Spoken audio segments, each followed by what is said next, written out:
Welcome to part 2 about dead bedrooms. Today, we're going to talk about the emotional impact of dead bedrooms and being in a relationship where basically you're in a sexless marriage. And I want to clarify. So a sexless marriage is a couple that's having sex 10 times a year or less, right? So like 10 times would be on the high side of a dead bedroom. Most people are doing it less than that. But still, if you're having it around 10 times or less, then you were considered being in a dead bedroom. There's a lot of emotional impacts to having a dead bedroom. One is just your self-esteem. So a lot of people, it feels like they're not good enough. They feel rejected, like they've internalized that rejection. Some people don't feel attractive or beautiful or sexy anymore. They feel like there's a way they implode on themselves and they say, it must be me. I'm not good enough. I'm not pretty enough. I'm not enough. And that's shame, right? So like it creates shame and a feeling of worthlessness. That's one of the emotional impacts. Another emotional impact is a sense of like low confidence in the relationship. You know, we as a society, we set up a relationship. We talk about these romantic relationships like this is where you're supposed to be getting your needs met. This is your person. And so when your person doesn't want to have sex with you, it's very defeating and it's very demoralizing and it causes anxiety for people too of like, what's wrong? Like, what do we need to do? How do I fix this? And so in that anxiety space, basically it puts people in fight or flight, right? Like there's a way that people will have these big fights and then they'll distance from each other and then they'll fight and then distance from each other. But then there's just this underlying theme of anxiety of what do I need to do? How do I need to fix this? What can there be anything?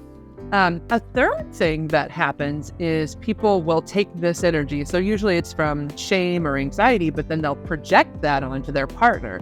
So if they're not having sex with me, they must be having sex with someone else. And I got to tell you, that may not be true. That's the weird thing. So like sometimes somebody's desire is just dead and they don't want to have sex with anyone. But because somebody, like when you feel these negative feelings on a regular basis, you don't always know where to put it. So there's a way people will project it onto the other person. Like you must be cheating. There must be somebody else. And I've seen relationships where that's happening, where somebody isn't cheating. They're not doing it. They don't want to have sex at all. But because there's this idea people have that like, if you're not having sex with me, you're having sex with somebody else. And that's just not always the case. There really are times where somebody just doesn't want to have sex at all and they don't care. And so, but like that fight, they'll fight. Essentially a couple will be fighting about who are you cheating with, or is there somebody else? Or some like even further, oh my gosh, this gets so deep. Like even beyond that, like somebody may cheat in response to a belief that their partner is cheating because they're not having sex with them. And like that's like their projection forced so far beyond. But that's how crazy it gets for people. And no, I'm not calling you crazy. I think part of this is that when you feel these heavy emotions, people don't know what to do and they get desperate.